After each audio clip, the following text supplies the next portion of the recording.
Subscribe to our channel by clicking the subscribe button. Click the bell button and enjoy the latest uploads. हाजिर है नाज़रीन, दो बातें सामने रखते हुए आज एक बड़ा मुज़म्मती प्रोग्राम मैं पेश कर रहा हूँ।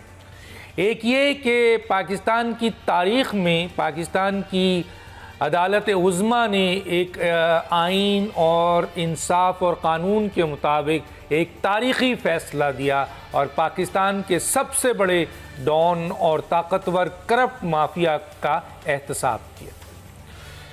दूसरी तरफ अफ़वाज पाकिस्तान ने को बार बार ये कहा गया, बार बार उन्हें घसीटा गया, बार बार उनको घसीटने की कोशिश की गई ताकि वो मियां नवाज शरीफ साहब को सियासी शहीद बना दें, जिस पर अफ़वाज पाकिस्तान ने उनको सियासी शहीद बनाने के लिहाज से उनकी ख्वाहिश को पूरा नहीं किया। और जो भी ये निज़ाम है जिसे ये जमहूरियत कहते हैं नाम नहाद, उसको कायम और दायम रखा और फ़ौज को आईनी हदूद तक रखा।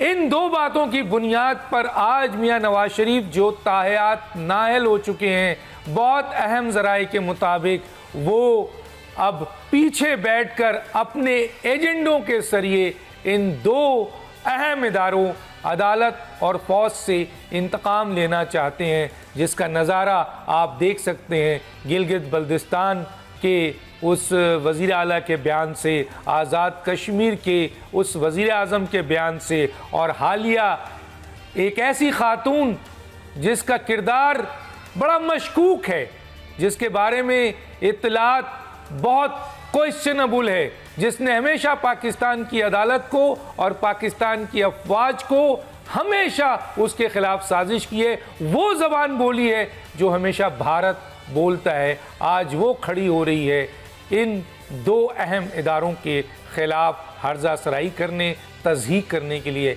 इस खातून जिसे आसमा जहांगीर कहते हैं, इसके बारे में पूरी पाकिस्तानी कौम जो सोचती है, इदारे सोचते हैं, अदालत सोचती है, वकला सोचती हैं, सिविल सोसाइटी सोचती है, मीडिया सोचती है। आज हम एक मुज़म्मती प्रोग्राम इसके लिए रखेंगे और ऐसे पाकिस्तान के मुल्क दुश्मनों के लिए, क्योंकि अब वो वक्त आ चुका है कि करप्शन के नाखुदाओं को जेल की सलाखों में भेजना है, तो मुल्क के खिलाफ साजिश करने वाले नाखुदाओं को इस मुल्क से निकाल कर बाहर फेंक देना है। यह है आसमा जहांगीर, तुम्हारा चेहरा। तुम्हें स्क्रीन पे तो नज़र आ रहा होगा कि तुम उस मुसलमानों के सबसे बदतरीन दुश्मन के साथ किस लिबास में बैठी हो।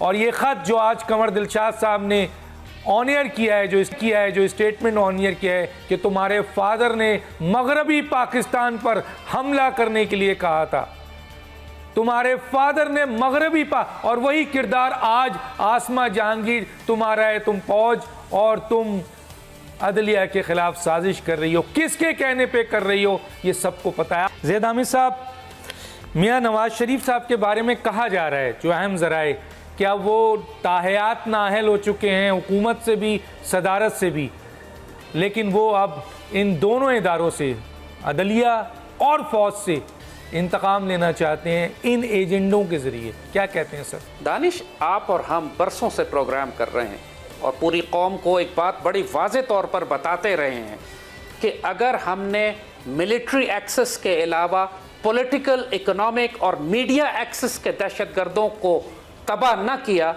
तो 5th जनरेशन वॉर में ये जो इस वक्त एक जंग पाकिस्तान पर, एक हाइब्रिड वॉर, एक डिसेंट्रलाइज्ड, एक अर्बन वॉर, एक इकोनॉमिक वॉर, एक पॉलिटिकल वॉर, एक इंफॉर्मेशन वॉर है, जिसके नतीजे में पूरे मशरक़ी वस्ता के कई मुल्क तबाह किए जा चुके हैं, वो जंग जो हमारे खिलाफ है, अगर इसके इन सियासी, माशी और तबलीगाती एक्सेस पर पाकिस्तान आर्मी ने और जुडिशरी ने रिस्पॉन्ड न किया तो हम बहुत बुरी तरह से मार खाएंगे। और हम ये भी कह चुके हैं आपके प्रोग्राम पे कि पाकिस्तान इस जंग को हार रहा है चूंकि पाकिस्तान के अंदर दहशतगर्द सियासी जमातें हैं, पाकिस्तान में इकोनॉमिक दहशतगर्द हैं और पाकिस्तान के अंदर मीडिया दहशतगर्द हैं जो रियासत का हिस्सा बने हुए हैं। 1971 में एक पॉलिटिकल पार्टी थी जिसको इंडिया ने कॉम्प्रोमाइज किया था और उसको इलेक्शन में हिस्सा जब लेकर ताकत और इख्तिदार दे दिया गया, तो उसके बाद वो बगावत हुई 71 की, जिसमें आसमा जहांगीर का बाप शामिल था, जिसमें हामिद मीर का बाप शामिल था, और बाद में जब बांग्लादेश ने रॉ के उन तमाम एजेंट्स को इकट्ठा करके अवार्ड दिया, तो उसके अंदर ये सारे पालतू जाकर उतने मालिक के, जिनके गलों में पट्टे पड़े हुए थे रॉ के, इन्होंने जाकर फिर अपने बाप का इनाम और अवार्ड हासिल किया। ये डॉक्यूमेंटेड बातें, मैं कहानियां नहीं सुना रहा। तो आज तो पाकिस्तान की तमाम पॉलिटिकल पार्टीज में आपको या पॉलिटिकल टेररिस्ट और गद्दार मिलेंगे, इकोनॉमिक टेररिस्ट मिलेंगे, या मीडिया और इंफॉर्मेशन वॉरफेयर के दहशतगर्द मिलेंगे। लिहाजा ये जो कुछ हो रहा है, इसका मसला सिर्फ आसमा जहांगीर का नहीं है। आपने पहली मर्तबा पाकिस्तान की अदालत ने और आर्मी ने मिलकर हाथ डाला है पॉलिटिकल, सियासी, इकोनॉमिक दहशतगर्दों पर। ये रिस्पॉन्ड करेंगे। जब आप टीटीपी के खिलाफ ऑपरेशन करते हैं तो वो सुसाइड बॉम्बिंग करते हैं आपके ऊपर, वो जीएचक्यू पे हमले करते हैं, आर्मी पे हमले करते हैं, हमारे जवानों को, लोगों को शहीद करते हैं। इसी तरह इंडिया ने खुलकर कहा है कि नवाज शरीफ हमारा एसेट है। इसको बचाने के लिए पूरे पाकिस्तान में जितने पाकिस्तान के गद्दार हैं अब निकलकर सामने आएंगे। वो अचकजई भी होगा, वो फजलुर रहमान भी होगा, वो स्फंदियार वली भी होगा, वो अल्ताफ हुसैन भी होगा, वो आसमा जहांगीर भी होगी, वो मीर शकीलुर रहमान भी होगा। ये सारे होंगे। एक बड़ा गेम है। गेम सिर्फ आसमा जहांगीर का नहीं है। शी में बी वर्थलेस, मगर ये जो कलेक्टिव फोर्स बिल्ड होती है, पाके वही दहशतगर्द जिसको सुप्रीम कोर्ट ने कन्विक्ट करके कहा कि इसके खिलाफ मुकदमा चलाएं, आज फिर वही इसहाक डार हमारा फाइनेंस मिनिस्टर बनकर वापस आ गया। तो क्या, तो हम यही मामला है कि सुप्रीम कोर्ट ने इन पर हाथ डाला, लेकिन उतनी सख्ती से नहीं डाला जितना डालना चाहिए था। होना यही चाहिए था कि इन सारों को बराह रास्त गिरफ्तार करवा के जेलों में भेजा जाता जब इनका फितना कम होगा। वरना इस वक्त ये इंडिया से भी मदद ले रहे हैं, इसराइल से भी मदद लेंगे और दुनिया की हर ताकत से मदद लेंगे अपने इक़्तिदार और अपनी दौलत को बचाने के लिए। लिहाजा आने वाले 3-4 महीने पाकिस्तान की तारीख के सख्त तरीन होने जा रहे हैं, क्योंकि unless and until supreme court और फौज एक मजबूत ग्रिप करे इनके ऊपर, ये बेशर्मी, बेहयाई, गद्दारी की आखिरी हदें पार करने जा रहे हैं। पाकिस्तानी कौम को हम वार्न कर रहे हैं। इन सांपों को जख्मी कर दिया गया, खत्म नहीं किया गया। जब तक खत्म नहीं करेंगे हम बहुत जख्म उठाते रहेंगे इनके हाथों। पाकिस्तान के मोहिब वतन वकला, पाकिस्तान के मोहिब वतन सिविल सोसाइटी, पाकिस्तान के मोहिब वतन मीडिया, पाकिस्तान के मोहिब वतन जितने भी मोहिब वतन पाकिस्तानी हैं, पाकिस्तान के अंदर या पाकिस्तान से बाहर, अब ये बात मान लें कि जंग शुरू हो चुकी है। किसके दरमियान? इस मुल्क के रखवालों के दरमियान और इस मुल्क को खाने वालों के दरमियान, तबाह करने वालों के दरमियान ये जंग शुरू हो चुकी है। अब ऐसे लोग निकल के बाहर आएंगे जो पाकिस्तान की अफवाज जिसने आइन की हदूद में रहकर काम किया उसको निशाना बनाएंगे। इस अदालत उज़्मा को जिसने एक तारीख़ी फ़ैसला दिया, जिसने बहुत बड़ा काम किया आइन और कानून की बालादस्ती के लिए, अब इन दोनों इदारों को इंतकाम लेंगे। ये ऐसे हवारियों को भेजकर ये पूरा ग्रुप इंतकाम लेगा। तो आपने जागना है। पाकिस्तान के मुहिब वतन इदारों ने, सुप्रीम कोर्ट ने, अफवाज पाकिस्तान ने, पाकिस्तान की आवाम ने, मीडिया ने, इन सब का वक्त आ चुका है कि अब करप्ट लोगों के बाद इस मुल्क के दुश्मनों को, जो एजेंट्स हैं पाकिस्तान का लिबास पहन के, उनको इस मुल्क से निकालना है। जी, मैं आता हूँ जनाब ज़ैद हामिद साहब की तरफ। क्या कहते हैं ज़ैद हामिद साहब?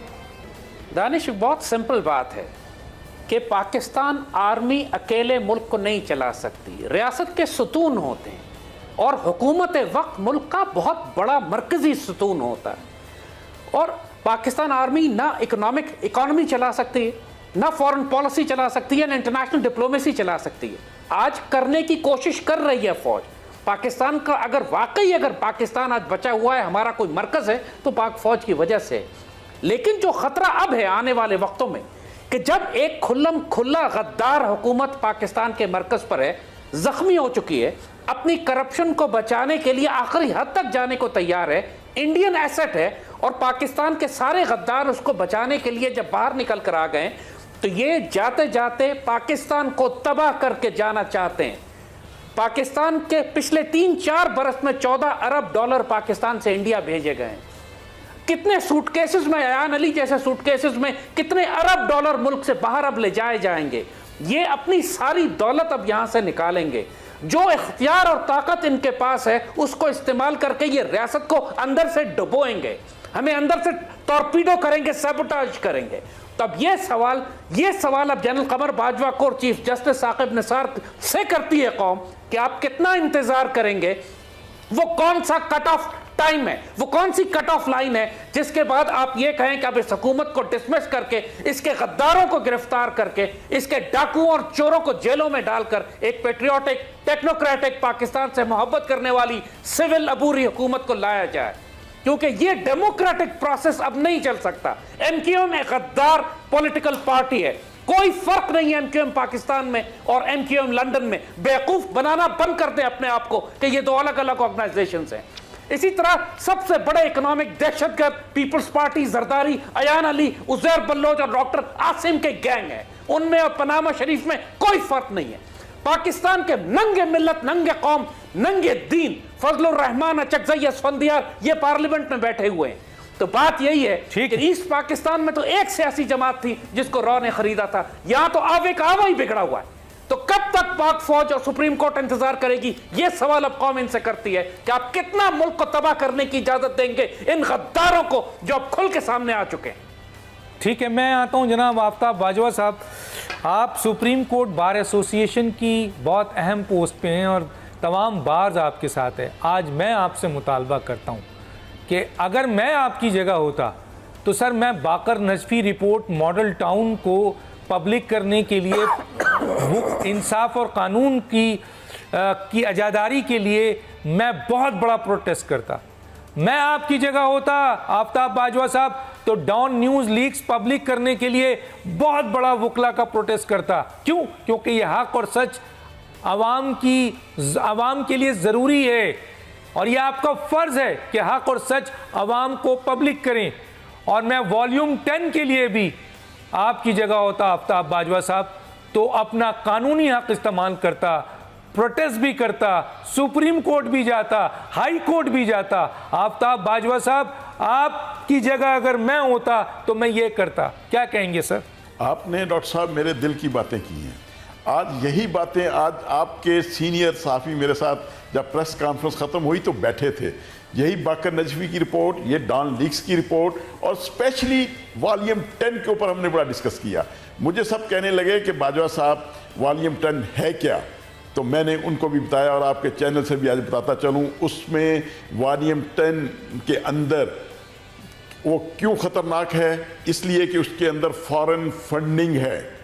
इन्हीं लोगों के मतलब क्यों नहीं इमरान खान ने मुतालबा किया उसको खोलने का, क्यों नहीं शेख रशीद ने मुतालबा किया, क्यों नहीं मौलवी सिराजुल हक ने मुतालबा किया, क्यों नहीं जब अदालत ने नवाज शरीफ के वकील ख्वाजा हारिस को कहा कि भाई हम इसको खोल दें और मंगवा भी ली उन्होंने वो वॉल्यूम 10, क्यों ना खुलवाया गया उसको? इसलिए नहीं खुलवाया गया। ये सारे सियासतदान उसमें मुलव्वस है उस फॉरेन फंडिंग के अंदर। ये सारे के सारे पकड़े जाएंगे जब भी होगी और वक्त आ रहा है। इंशाल्लाह हमने उसकी पिटीशन भी तैयार की हुई है क्योंकि वो अब अदालत का हिस्सा बन चुका है। जो डॉक्यूमेंट अदालत का हिस्सा बन जाए वो पब्लिक डॉक्यूमेंट होता है, उसको कोई शख्स भी ले सकता है। इंशाल्लाह वो हमने कॉपी अप्लाई की हुई है, वो लेंगे और आप सबको दिखाएंगे।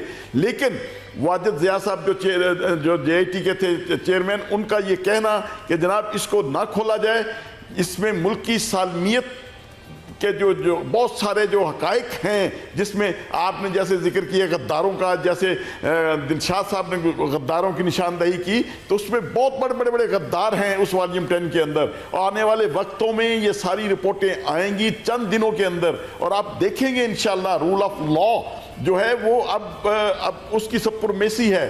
अब उसका वक्त आ गया है। अब सुप्रीम कोर्ट की जजमेंट के बाद ना तो अब मजाक जमहूरियत होगा, ना NOR होगा, ना ही TOR। जो सियासतदान बड़ा पकड़ा जाए तो बैठ के सेनेट के अंदर और असम्बलियों में बैठ जाते हैं सब जोड़ के किस तरह करप्ट लोगों को बचाना है और TOR बना लो। और भाई कौन होते हो तुम जब कानून मौजूद है? अगर गरीब आदमी पकड़ा जाए जेल में डाल दो, बड़ा पकड़ा जाए तो TOR बनाने बैठ जाते हो। ये अब सुप्रीम कोर्ट ने एक इकदाम उठाया है, इस इकदाम को लेके अब सुप्रीम कोर्ट पाकिस्तान के वकला आगे बढ़ेंगे इंशाल्लाह। वॉर अगेंस्ट करप्शन हमने शुरू वॉल्यूम